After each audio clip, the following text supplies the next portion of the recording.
இப்ப எங்களெல்லாம் நீங்க சுட்டு போட்டா கூட நாங்க இதை விட்டு வெளியே போக மாட்டோம். அந்த அளவுக்கு எங்களை அவர் வந்து நேசிச்சார், நாங்களும் அவரை நேசிச்சோம்.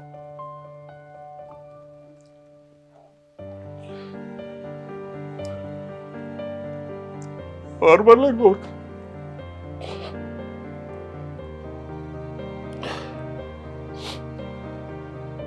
மாதிரில ஒரு நடிகரையோ ஒரு தலைவரையோ பார்க்க முடியாதுங்க. அவர் மறைவுக்கு பிறகுதான் வந்துட்டு பேப்பர், அடுத்த நாள் பேப்பர் பார்க்குறோம் சார். மதுரையில் ஏர்போர்ட் பக்கத்தில் 7 ஏக்கர் நரிக்குறவர்களுக்கு வாங்கி கொடுத்துருக்கிறார் சார். அது இன்னைக்கு ஒருத்து 30 கோடி ரூபா சொல்றாங்க. முதியோர் இல்லத்துக்காக 5 ஏக்கர் வாங்கி கொடுத்துருக்கிறாரு. கன்னியாகுமரியில வாங்கி கொடுத்துருக்காரு சார். மாவட்டம் முழுதுமே வாங்கி கொடுத்து அதுக்கப்புறம் தான் நமக்கே தெரிய வருது. நம்ம 32 வருஷம் அவங்க கூட டிராவல் பண்ணா கூட அதன் பிறகுதான் வந்து நமக்கு தெரியுது.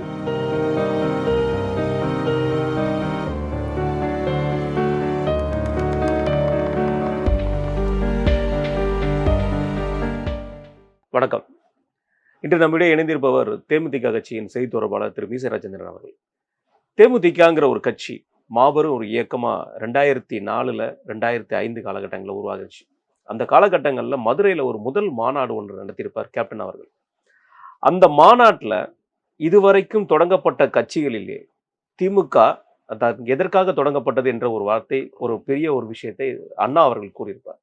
அதன் பின்பு ஒரு கட்சி எதற்காக துவங்கப்பட்டது என்ற விஷயத்தை இன்றைய கால அரசியலில் புதிதாக படியெடுத்து வைக்கும் எல்லா இளைஞர்களும் தெரிய வேண்டும். அதை போய் பாருங்கள். அது எல்லா யூடியூப்லையும் இருக்கிறது.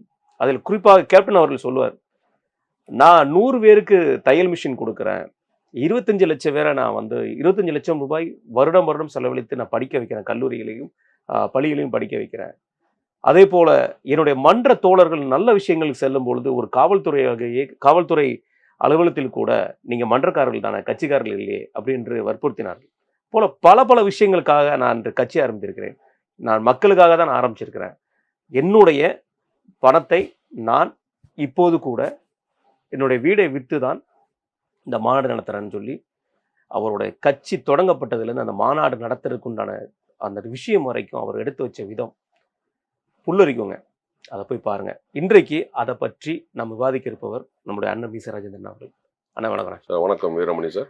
தமிழன் பல்ஸ் நேயர்களுக்கு அன்பான வணக்கம். சொல்லுங்க சார். நான் குறிப்பிட்டிருந்தேன்ல, முன்னுரையில் குறிப்பிட்டிருந்த மாதிரி மறக்க முடியாத நாள் இந்த செப்டம்பர் 14 2005 மதுரையில் முதல் மாநாடு. அந்த முதல் மாநாடுல கேப்டன் அவர்கள் சொல்லப்பட்டிருந்த அந்த ஒரு 40 நிமிட உரை இருக்கும். 40 நிமிட உரை இல்லை சார், 1.5 மணி நேரம் இருக்கும். அதுல 40 நிமிட உரை ஒரு ஆக்ரோஷமான, 2 கட்சிகளும் எதற்காக வேண்டாம், நான் ஏன் கட்சி தொடங்கப்படுறேன் அப்படிங்கிற ஒரு விஷயத்தை சொல்லியிருப்பார். அந்த விஷயம் அவ்வளவு தூரம் நம்ம மனதில் ஆழமா பதிஞ்சது. அதுக்கு பின்னாடி அவர் பின்னாடி நிறைய தொண்டர்கள் போயிருந்தாங்க, பயணிச்சிருந்தாங்க. இந்த கட்சி உருவான விதம், இந்த கட்சி எப்படியாக தேமுதிகவாக மக்களிடம் சென்றடைஞ்சு நீங்க நினைக்கிறீங்க, அதை பற்றி எங்களுக்கு சார். அதாவது பார்த்தீங்கன்னா, தலைவர் அவர்கள் 2 நாளுமே காலையில் ஒரு 1.5 மணி நேரம் பேசினார், ஈவினிங் ஒரு 1.5 மணி நேரம் பேசினார். அதே மாதிரி அடுத்த நாளும் அதே மாதிரி தான் 1.5 மணி நேரம் 2 மணி நேரம் பேசினார். ஈவினிங் அதே மாதிரி 1.5 மணி நேரம், எந்த வித குறிப்பும் இல்லாமல். சில நடிகர்கள் கட்சி ஆரம்பித்து ஒரு 37 நிமிஷம் பேசினாலே ஆஹா ஓஹோன்ட்டாங்க, 37 நிமிஷம் பேசுனதுக்கே. பட் எங்கள் கேப்டன் அவர்கள் எந்த குறிப்பும் இல்லாமல் பண்ணார். இந்த கட்சி ஆரம்பிக்கிறதுக்கு உண்டான காரணம் நீங்கள் முன்னுரையில் அதை அழகாக சொல்லியிருக்கிறீங்க, அதுவும் ஒரு காரணம். ப்ளஸ் என்னென்னா, நம்ம ஒரு உதவி செய்யணும் அப்படிங்கிறன்னா நீங்கள் அதை போலீஸ் தடுத்து நிறுத்துவாங்க. அது நம்ம இப்போ கூட பார்க்குறோம். இப்போ நம்ம லேட்டஸ்ட்டாக கூட ஒரு 3 நாளைக்கு முன்னாடி கூட தம்பி சமூக பாண்டியனுடைய படம் படைத்தலைவன் தேட்டரில் ரிலீஸ் பண்ணும்போது காவல்துறை அதிகாரிகள் நீங்கள் மேளம் அடிக்கக்கூடாது, பட்டாசு போடக்கூடாது, ஸோ இது நெருக்கடி கொடுக்குறாங்க. இப்போ கூட அந்த 20 வருஷம் கட்சி ஆரம்பிச்சதுக்கு கூட அப்போ கூட அந்த நெருக்கடி இருக்கு. சில அதிகாரிகள், ஆளுங்கட்சிக்கு ஆதரவாக இருக்க அதிகாரிகள் அந்த மாதிரிலாம் பண்ணுறாங்க. ஸோ நாங்கள் அதெல்லாம் மீறி பண்ணணும். ஏன்னா அப்போ தான் நம்ம ஒரு அரசியல் பண்ண முடியும். ஏன்னா நீ இப்போ என்ன மிஞ்சி போனால் ஒரு எஃப்ஐஆர் போடுவாங்க. இது எஃப்ஐஆரில் எஃப்ஐஆர் விழுந்தா தான் அரசியல்வாதி. நான் தான் போலீஸ்கிட்ட பேசுகிறேன், நான் தான் போய் அங்கே இருக்கிற எஸ்ஐட்ட பேசுகிறேன். சார் என்ன sir indoor campus sir, indoor கேம்பஸில் பட்டாசு போடக்கூடாது, மேளம் போடக்கூடாதுன்னு சொல்கிறதுக்கு நீங்கள் யார்? இல்லை எங்கள் ஹையர் ஆஃபீஸர் சொன்னாங்கன்னா உங்கள் ஹையர் ஆஃபீஸர் எங்கிட்ட பேச சொல்லுங்கள். ஏன் மற்ற இடங்கள்லாம் மற்ற நடிகர்களுக்கெல்லாம் பண்ணலையா? I have the rights, I have the proof அப்படின்னு நான் என்கிட்ட ப்ரூஃப் இருக்கு, செல்போன்ல இருக்கு. இதுக்கு முன்னாடி நடிச்ச நடிகர் ஒருடைய படத்துக்கு பட்டாசு போட்டிருக்காங்க, மேளம் கூட்டி இருக்கிறாங்க. இதை விட மேலெல்லாம் போய் பாலாபிஷேகம் பண்ணியிருக்கிறாங்க. ஸோ அப்ப ஏன் வந்து இன்னும் எங்க மேல பயம்? பயம் தான், அது முழுக்க முழுக்க ஒரு பயம் தான். ஸோ இந்த தேசிய முற்போக்கு திராவிட கழகம் நீங்க கேட்டீங்க எப்படி ஆரம்பிக்கப்பட்டது அப்படின்னு. ஏன்னா 80லே மன்றம் ஆயிடுச்சு. 80ல இருந்து கிட்டத்தட்ட மன்றம் வந்து 20 வருஷம் நடந்தது. 90 2000 தான் பிப்ரவரி 12ஆம் தேதி தான் மன்ற கொடியை வந்து அவர் வந்து கேப்டன் அவர்கள் அறிமுகப்படுத்துறார். ஸோ அதிலே சில இடர்பாடுகள் உங்களுக்கே தெரியும், நீங்க கேள்விப்பட்டிருப்பீங்க. விழுப்புரம் மாவட்டத்தில் பாமகவை சார்ந்தவர்கள் வந்து எங்களுடைய மன்ற கொடியெல்லாம் வெட்டிட்டாங்க. ஸோ இப்போ இருக்கிற நடிகர்கள தலைவரானவங்கள போய் அந்த வெட்டின இடத்துல போய் திரும்ப கொடியை ஏற்ற சொல்லுங்க, நான் இந்த மீசை எடுக்கிறேன். ஆனால் கேப்டன் அவர்கள் போய் அதே இடத்துல கொடியை ஏற்றி அந்த விழுப்புரம் மாவட்டத்தில் அன்னைக்கு ராத்திரி முழுவதும் 60 கொடியை ஏற்றினார். இந்த தில்லி யாருக்குமே வராது. அப்போ நீ என்னடா ஒரு கொடியை வெட்டுற, நான் 60 கொடியை நான் வந்து பறக்க விடுறேன்னா 60 கொடியை பறக்க விட்டார். ஸோ அதன் பிறகு வந்து பாத்தீங்கன்னா அப்போதான் நாங்க எல்லாருமே சொல்றோம், நிர்வாகிகள் மன்றத்துக்காரங்க எல்லாருமே சொல்றோம், கேப்டன் கட்சி ஆரம்பிங்க அப்படின்னு சொல்லி நம்ம வந்து எல்லாருமே பேசுறோம். ஸோ அப்போ கூட அவர் வந்து 2000 கூட வந்து கட்சி ஆரம்பிக்கல. 2002 வந்து உள்ளாட்சி தேர்தல் வருது. 512 பேர் ஜெயிக்கிறாங்க உள்ளாட்சி தேர்தல் மன்றத்தில் உள்ளவங்க. அப்பவும் நம்ம பேசுறோம், கேப்டன் வந்து மன்றத்தில் உள்ளவங்க உள்ளாட்சி தேர்தல் அமைப்புல வந்து கவுன்சிலர் இதெல்லாம் வந்துட்டாங்க, கட்சி ஆரம்பிக்கலாம். குறிப்பா அனைத்து மாவட்டங்களையும் கலந்தது. ஆமா, அப்போ ஆமா அது பெரிய விஷயம் சார், எல்லா மாவட்டங்களையும். ஆமா, அப்போ 512 பேர் ஜெயிக்கிறாங்க. அப்பவும் வந்து தலைவர் ஒண்ணுமே சொல்லல. அதன் பிறகு 2 இன்சிடென்ட். ஒன்னு திரு பொன்முடி அவர்களுடைய பையன் மேரேஜ், ஐ திங்க் மேரேஜுக்கு போறாரு. இன்னொன்னு நம்மளுடைய ஏஆர் முருகதாஸ் மேரேஜ், டைரக்டர் சாரோட மேரேஜ். இந்த 2 மேரேஜுக்கு போகும்போதே பாத்தீங்கன்னா பொதுவாகவே வந்து பாத்தீங்கன்னா கேப்டனுக்கு வந்து விழுப்புரம் மாவட்டமும் கடலூர் மாவட்டம் ஃபேன்ஸ் வந்து அதிகமா இருப்பாங்க, பயங்கரமா இருப்பாங்க. இப்பவும் பாத்தீங்கன்னா போதும், நீங்க கள்ளக்குறிச்சி, விழுப்புரம், கடலூர் எல்லாம் போனீங்கன்னா வெறித்தனமான ஃபேன்ஸ் இருப்பாங்க. அப்போ கேப்டன் வந்து போகும்போது 150 200 கார். ஏன்னா அப்போ சிஎம் வந்து திரு கலைஞர் அவர்கள். கலைஞர் பேசிக்கிட்டு இருக்கும்போது திரு கேப்டன் அவர்கள் அந்த இதுக்குள்ள போறாரு. ஒரே சலசலப்பு. கலைஞர் அவர்கள் பேச்சை நிப்பாட்டிட்டு உட்கார்ந்துட்டார். ஸோ அப்பவே ஒரு டேன் ஆச்சு. கலைஞர் கோவப்பட்டு பேசல, உட்கார்ந்துட்டு கொஞ்ச நேரம் கழிச்சு எந்திரிச்சு போயிட்டாரு. 96 வந்து பாத்தீங்கன்னா தலைவர் கேப்டனால தான் வந்து கலைஞர் அவர்கள் முதலமைச்சர் ஆனார். அது வந்து யாருன்னா 50வது வருஷம் பொன் விழா வந்து சினிமாவில் 50 வருஷம் டிராவல் பண்ணிட்டாரு, பொன் விழா எடுக்கணும்னு சொல்லிட்டு ஏவிஎம்ல போய் கேட்டதுக்கு ஏவிஎம்லாம் கையை விரிச்சிட்டாங்க. பயந்து போய் இந்த அம்மாவுக்கு எதிராக நம்ம ஏதாவது பண்ணிடுவாங்க அந்த அம்மா அப்படின்னு சொல்லிட்டு. அப்போ திரு ராமநாராயணன் அவர்கள், திரு வாகை சந்திரசேகர் அவர்கள் எல்லாருமே வந்து கேப்டனை வந்து பார்க்குறாங்க. அப்போ கேப்டனை வந்து பார்க்கும்போது இப்போ நான் எடுக்கிறேன் அப்படின்னு சொல்லிட்டு கேப்டன் வந்து கலைஞருக்காக 96ல் அந்த பொன் விழாவை எடுக்கிறாரு பீச்சில் வச்சு. அப்போ கலைஞர் அவர்கள் பீச்சில் வந்து பேசும்போது சொல்றாரு, விஜி என்னைய வந்து பீச் வரைக்கும் கொண்டு வந்துட்ட, இங்கே தான் இருக்கு சார்ஜ் கோட்டை, அங்கேயே என்னை கொண்டு போய் விட்டுரு அப்படின்னாரு. அந்த ஃபங்க்ஷன் தான் அந்த வெற்றி விழா பிளஸ் அந்த அதிமுகவோட அதிருப்தி இதெல்லாம் சேர்ந்து 96ல் கலைஞர் அவர்களுக்காக திரு ரஜினி சார், திரு மூப்பனார் அவர்கள்லாம் குரல் கொடுத்து இது ஃபவுண்டேஷன் பேஸ்மெண்ட் எங்கன்னு கேட்டீங்கன்னா இந்த பொன் விழா தான். 96ல் சிஎம் ஆனதுக்கு ஒரு காரணம் வந்து கேப்டன் அவர்கள். புரியுதுங்களா?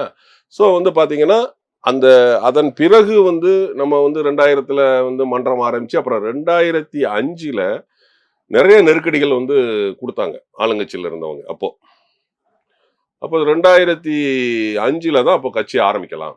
ஏன்னா நம்ம வந்து நிறைய நெருக்கடிகளை சந்திக்கிறோம், ப்ளஸ் மக்களுக்கு சரியான முறையில் நம்ம வந்து ரீச் பண்ணி, நீங்கள் சொன்ன மாதிரி ஒரு உதவி செஞ்சால் கூட போலீஸ் செய்யக்கூடாது. அப்போ நம்ம ஒரு அரசியலமைப்பாக வந்தோம்னா நம்ம வந்து பண்ணலாம் அப்படின்னு சொல்லி தான் எல்லாருடைய இதுக்காகவும் இது பண்ணி அவர் வந்து அந்த தேசிய முற்போக்கு திராவிட கழகம் 2005 செப்டம்பர் 14ஆம் தேதி அவர் வந்து ஆரம்பிக்கிறார். அதன் பிறகு உங்களுக்கு தெரியும் 2006ல் வந்து 232 சட்டமன்ற தொகுதியிலையும் வேட்பாளர் நிப்பாட்டுறாரு. 2 தொகுதியில மட்டும் வேட்பாளர் நிப்பாட்டலை. 8.33% வாக்கு. வாக்கு ஏன்னா நானும் அதுல ஒரு வேட்பாளர். 149வது லிஸ்ட் என்னுடைய சேரன் மகாதேவி, திருநெல்வேலி மாவட்டம். அதுல வந்து பாத்தீங்கன்னா ஃபர்ஸ்ட் லிஸ்ட் 150 லிஸ்ட் போட்டாங்க. அந்த 150ல முதல் லிஸ்ட் வந்து பிளாங்கா இருக்கு. பிளாங்கா இருக்கு, விஜயகாந்த் அப்படின்னு போட்டு தொகுதி வந்து பிளாங்கா இருக்கு. எங்களுக்கெல்லாம் ஆச்சரியம். என்னடா இது பிளாங்கா இருக்கு, இப்போ ஒரு கேப்டன் மதுரையில தான் நிப்பாரு அப்படின்னு நாங்கெல்லாம் வந்து ஆவலா எதிர்பார்த்துட்டு இருக்கோம். 149 லிஸ்ட் வந்து கொடுத்துட்டாரு. அப்போ பிரஸ்காரங்களாம் இருக்காங்க. அப்போதான் வந்து கேப்டன் வந்து கேட்குறாங்க, நீங்க எந்த தொகுதியில நிக்கிறீங்க அப்படின்னு சொல்லிட்டு. அப்பதான் சொல்றாரு, விருத்தாச்சலம் அப்படிங்கிறாரு. எல்லாருக்கும் ஷாக்கு. விருத்தாச்சலம் வேற ஒருடைய கட்சி, அது கோட்டை, அது பாமக கோட்டை. உண்மையே சொல்லிட வேண்டியதானே, பாமக கோட்டை. இப்போ நாங்கெல்லாம் ஷாக் ஆயிட்டோம். என்ன இது பாமக கோட்டையில போய் கேப்டன் தலைவர் நிக்க போறாரு அப்படின்னு சொல்லிட்டு. அதன் பிறகு நம்ம பார்த்தோம்னா விருத்தாச்சலத்துல 3 விஜயகாந்த் பேர்ல கேண்டிடேட்டை நிக்க வைக்கிறாங்க. நிறைய சினிமாக்காரங்கெல்லாம் அவருக்கு அகெயின்ஸ்டா வந்து நிறைய சினிமாக்காரங்கன்னா அந்த ஜாதியை சார்ந்த சினிமாக்காரங்க கேப்டனுக்கு அகெயின்ஸ்டா பிரச்சாரத்துக்குலாம் போறாங்க, எல்லாம் போறாங்க.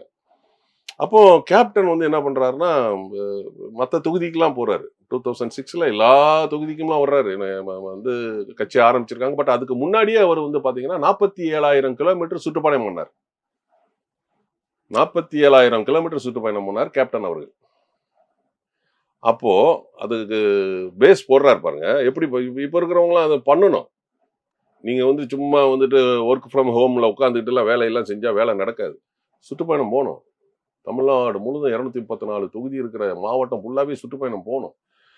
அப்போ அவர் வந்து சுற்றுப்பயணம் போறாரு.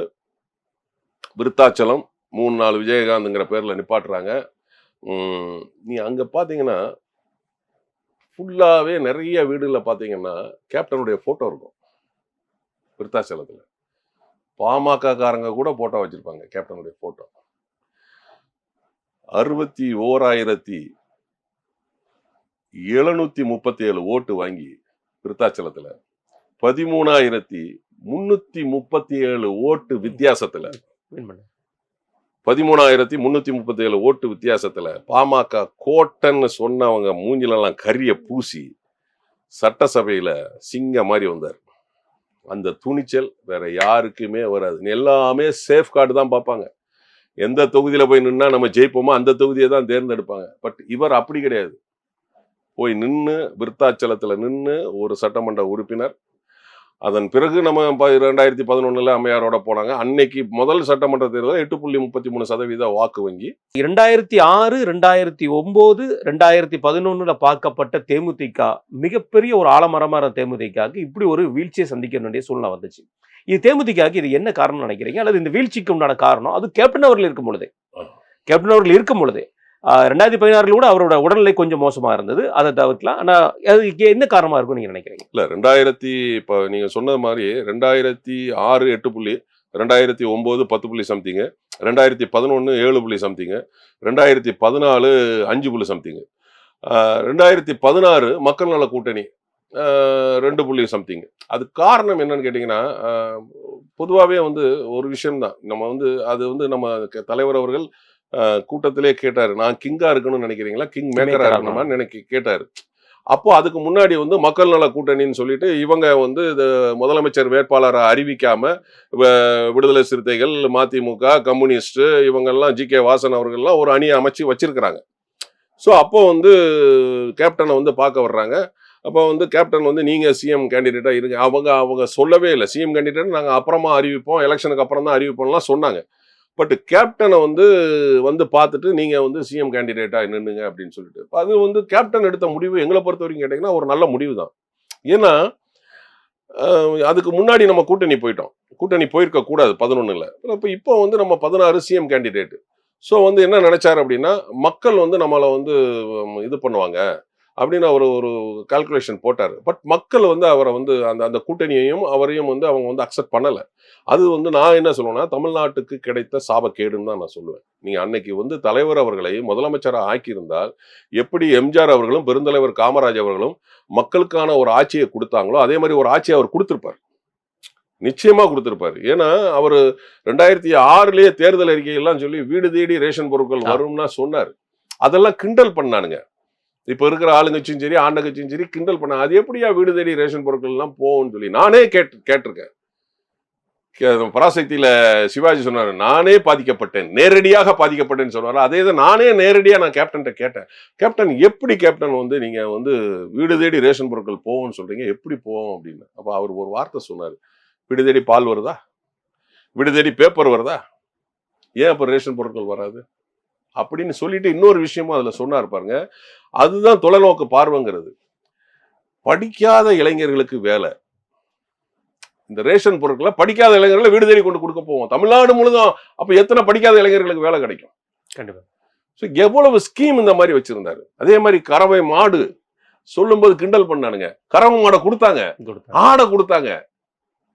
இன்னைக்கு வந்து கெஜ்ரிவால் வந்து வீடு தேடி ரேஷன் பொருள் கொடுக்குறாரு, இங்க வந்து ஜெகன்மோகன் ரெட்டி கொடுத்தாரு. எவ்வளவோ திட்டங்கள் வச்சிருந்தாரு. கல்வி திட்டங்கள் கூட நிறைய வச்சிருந்தாரு. நம்ம மக்கள் வந்து நம்ம சரியா அவரை வந்து ஒரு நல்ல தலைவரை பயன்படுத்தல. ஆனா இன்னைக்கு ஃபீல் பண்றாங்க, ஆஹா நம்ம கேப்டனுக்கு ஓட்டு போடலையே அப்படின்னு இன்னைக்கு ஃபீல் பண்றாங்க. அப்புறம் வாக்கு சதவீதம் நீங்க சொல்றீங்க, கூட்டணியில வரும்போது நம்ம நிக்கிற தொகுதியை மட்டும்தான் கணக்கு பண்ணி அவன் வாக்கு சதவீதத்தை சொல்றாங்களே தவிர 234 தொகுதியும் கணக்கு பண்ணா அது வேற. புரியுதுங்களா? இன்னைக்கும் சொல்றேன், டிசம்பர் 28, 2023 தலைவர் மறைவுக்கு பிறகு தலைவர் உயிரை கொடுத்து இந்த கட்சிக்கு உயிரை கொடுத்திருக்கிறார். மாற்று கருத்தே கிடையாது. அது அவர் உயிரை கொடுத்து இந்த கட்சிக்கு திரும்பவும் உயிர் கொடுத்திருக்கிறார். இன்னைக்கு எவ்வளவோ பேர் வர்றாங்க, டெய்லி 4000 5000 பேர் வர்றாங்க. 4000 5000 பேருக்கு சாப்பாடு 1.5 வருஷம் ஆயிப்போச்சு. எந்த தலைவருக்காவது கொடுத்திருக்காங்களா? ஆண்ட கட்சியும் சரி ஆளுங்கட்சியும் சரி கொடுத்திருக்காங்களா? 15வது நாள் தலைவர் மறைவுக்கு பிறகு 15வது நாள் லிங்கம் புக் ஆஃப் ரெக்கார்டுல வந்து ஒரு இது போடுறாங்க, ஆர்டிகல் போடுறாங்க. 15 லட்சம் பேர் வந்திருக்காங்க, பார்த்திருக்காங்க, சாப்பிட்டுருக்காங்க. நீ 1.5 வருஷம் ஆயிடுச்சு. அவ்வளவு பேர் வர்றாங்க, பாக்குறாங்க. இன்னைக்கு சென்னை அப்படின்னாலே அந்த கோயம்பேடை வந்து அந்த அந்த இடத்தையே சதைச்சாங்க. இன்னைக்கு சென்னைக்கு வர்றவங்க தலைவருடைய கோயிலுக்கு வர்றாங்க. நீ எந்த தலைவரோட நான் அந்த சமாதிக்கு போறேன் இந்த சமாதிக்கு போறேன் இப்படித்தான் சொல்லுவாங்க தவிர கேப்டன் ஆலயத்துக்கு போறேன் கேப்டன் கோயிலுக்கு போறேன்னு தான் இங்க சொல்லிட்டு வர்றாங்க. புரியுதுங்களா? நம்ம ஆண்ட கட்சியும் ஆளுங்கட்சியும் பார்த்திருக்கோம். ஒரு வாரத்துல ஒரு மாசத்துல சாப்பாடை போட்டு மூடிட்டாங்க. 1.5 வருஷம் ஆகுது. டெய்லி 3000 4000 5000 பேர் வர்றாங்க, சாப்பிட்றாங்க. அவங்க எல்லாம் சொல்லிட்டு போறாங்க, நான் ஓட்டு போடும். நீங்க சொல்றீங்கல்ல, தேர்தலில் வரும் பாருங்க. இன்னைக்கு நான் என்ன கேட்கிறேன், விருதுநகர்ல ஜெயிச்சதுதான், தோத்ததா அறிவிச்சுட்டாங்க. அது எல்லாருக்குமே தெரிஞ்ச விஷயம்தான். ஒரு ஆண்ட கட்சி யாருமே அந்த கிட்ட லெவல் போய் நீங்க வந்து அதிமுக ஓட்டு வாங்கலையே. தம்பி விஜயபிரபாரன் கிட்ட போய் ஓட்டு வாங்கினார்ல. இன்னைக்கு மக்கள் நினைக்கிறாங்க, கேப்டனை நினைக்கிறாங்க, தப்பு பண்ணிட்டோமே ஓட்டு போடலன்னு நினைக்கிறாங்க. இந்த வாக்கு சதவீதம் நிச்சயமாக 26ல கூடும். இந்த பத்திரிகையாளர்கள் மத்தியிலும் சரி, 2 கட்சிகள் மத்தியிலும் சரி, தேமுதிக மேல இருக்கிற ஒரு என்ன சொல்றது, ஒரு கூட்டணிக்கு இந்த கட்சி வந்தாகணுங்கிற ஒரு ஈர்ப்பு எப்பவுமே இருக்கதான் செய்யுது. ஆனா வெளிப்படையா சொல்லும் போது வாக்கு சதவீதம் கம்மியா இருக்கு, 0.43% அப்படிங்கிற அளவுக்கு நிறைய விஷயங்கள் நம்ம விமர்சிக்கிறோம் தேமுதிகவை பத்தி. எந்த இடத்துல எந்த விதமான வாக்கு சதவீதம் தேமுதிக இருக்கு சார்? அதாவது டாக்டிக்ஸ் தான் சார். அது எங்க நமக்கு வாக்கு சதவீதம் அதிகமா இருக்குன்னு சொல்லிட்டோம்னா சீட் அதிகமா கொடுக்க வேண்டிய சூழ்நிலை வரும். இன்னைக்கு ஆளுங்கட்சியா இருக்கிற திமுகவுக்கு வந்து நம்ம சீட் அதிகப்படியா கொடுக்க முடியாது. ஏன்னா அங்க ஃபுல் ஜாமா இருக்கு. அனைத்து கட்சிகளும் போய் அங்க போய் ஆக்கிரமிப்பு பண்ணிட்டாங்க, ஜாமா இருக்கு. இப்ப நம்ம கூட்டணியில போனோம்னா அவன்கிட்ட இருந்து 2 பிடுங்கணும், இவன்கிட்ட இருந்து 2 பிடுங்கணும், இவங்ககிட்ட இருந்து 2 பிடுங்கணும், எல்லாத்தையும் பிடுங்கணும். அப்ப அங்க ஒரு மனஸ்தாபம் வரும், பிரச்சனைகள் வரும். புரியுதுங்களா? அது ஒரு காரணம். அதுதான் காரணம். வந்து நம்ம வந்து இவங்க நிறைய வாக்கு வங்கி இருக்க. அப்ப ஏன் இன்னைக்கு எடப்பாடி அவர்கள் நாங்க எங்க கொடுத்தோம்னு சொன்னாரு, என்ன நாங்க பேசணும்னு ஒரு இதுல சொன்னாரு, எம்பி சீட்டு அப்படின்லாம் நாங்க ஒண்ணும் சொல்லலையாரு. இப்ப ஏன் வந்து சொல்றாரு நாங்க 26ல கொடுக்குறோம், கூட்டணியில தான் இருக்குன்னு இவங்க சொல்றாங்க. அப்ப வாக்கு வங்கி இல்லாமலே நீங்க சொல்றீங்க. அப்ப நீங்க திமுகவிலையும் வந்து வாக்கு வங்கி இல்லாமலே வந்து நம்ம நிறைய, நான் ஊடகவியலாளரை பாக்குறேன், நான் நிறைய அரசியல் விமர்சகரை பாக்குறேன், தேமுதிக வந்தா திமுக இன்னும் பலப்படம்னு பேசிக்கிட்டு இருக்கிறாங்க. அது வாக்கு வங்கி இல்லாமலையா?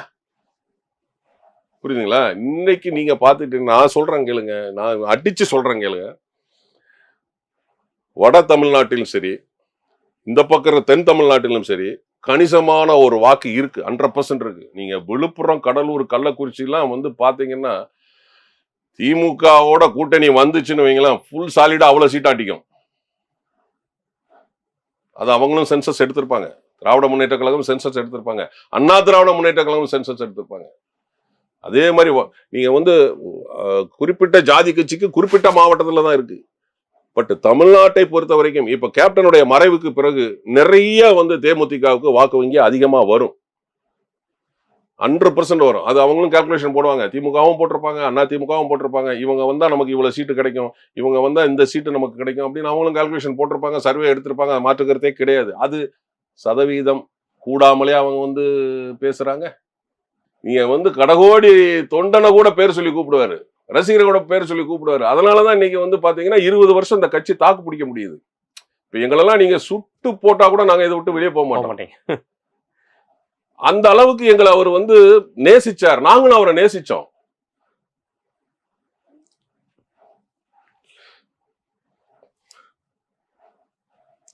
அவர்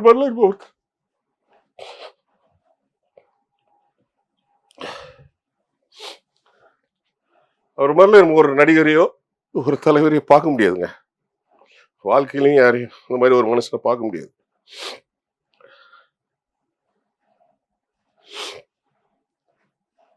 அதனாலதான் இன்னைக்கும் நாங்க ஒரு ஃபேன் இருக்கு. கேப்டன் அப்படின்னா அவருக்காக உயிரை கொடுக்கறவங்க இன்னைக்கும் இருக்கு. அது அவரோட இறுதி அஞ்சலியில எல்லாருமே பார்க்க முடியும். கண்டிப்பா சார். இறுதி அஞ்சலி அவர் வந்து ஆளுங்கட்சியும் கிடையாது, ஆண்ட கட்சியும் கிடையாது சார். ஆமா. ஆனா அன்னைக்கு அவ்வளவு கூட்டம் வந்தது இல்ல சார். அது யாரும் பணக்காரனோ ஒரு பெரிய மேதையோ கிடையாது. ஒரு மெக்கானிக் ஒர்க் ஷாப் எல்லாமே க்ளோஸ் ஆயிருந்தது. ஒரு அடிப்படை மக்கள் எல்லாருமே க்ளோஸ் பண்ணிருந்தாங்க. அது மிகப்பெரிய ஒரு எனக்கு தெரியும் சார். எனக்கு தெரிஞ்சு 1.5 கோடி பேருக்கு உதவி செஞ்சிருக்காரு சார். எனக்கு தெரிஞ்சு. அப்ப தெரியாம எவ்வளவு பேருக்கு உதவி செஞ்சிருப்பாரு சார். எங்களுக்கு வந்து தெரியவே தெரியாது. அவர் மறைவுக்கு பிறகுதான் வந்துட்டு பேப்பர், அடுத்த நாள் பேப்பர் பாக்குறோம் சார். மதுரையில ஏர்போர்ட் பக்கத்துல 7 ஏக்கர் நரிக்குறவர்களுக்கு வாங்கி கொடுத்திருக்கிறார் சார். அது இன்னைக்கு ஒரு 30 கோடி ரூபாய் சொல்றாங்க.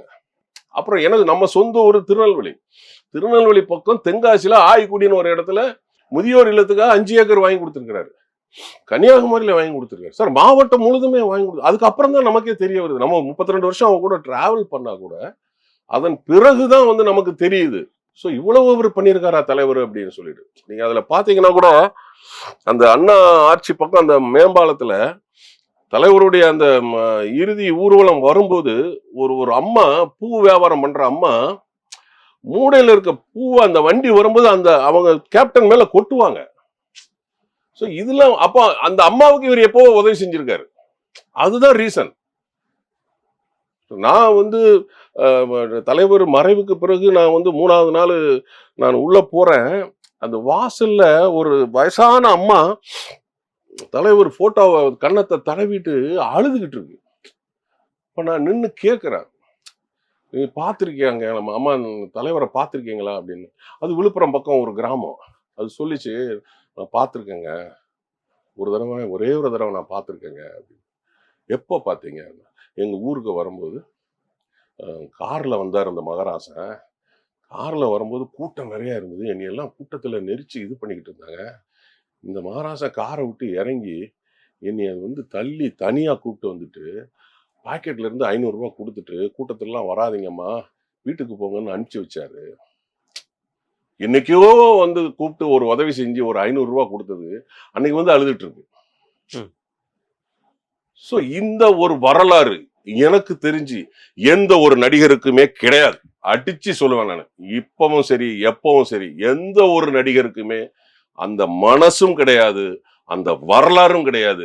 நீங்க அரசியலுக்கு வர்றீங்கன்னு தெரிஞ்சதுக்கு அப்புறம் தான் நீங்க 2015க்கு அப்புறம் நீங்க உதவிகளை செய்யறீங்க ஒரு சில நடிகர்கள். அவர் அப்படி கிடையாது. பானான் பிராட்லே வந்து அவர் செஞ்சுக்கிட்டு இருக்கிறார். அது அவர் அரசியலுக்கு வரணும், நம்ம வந்து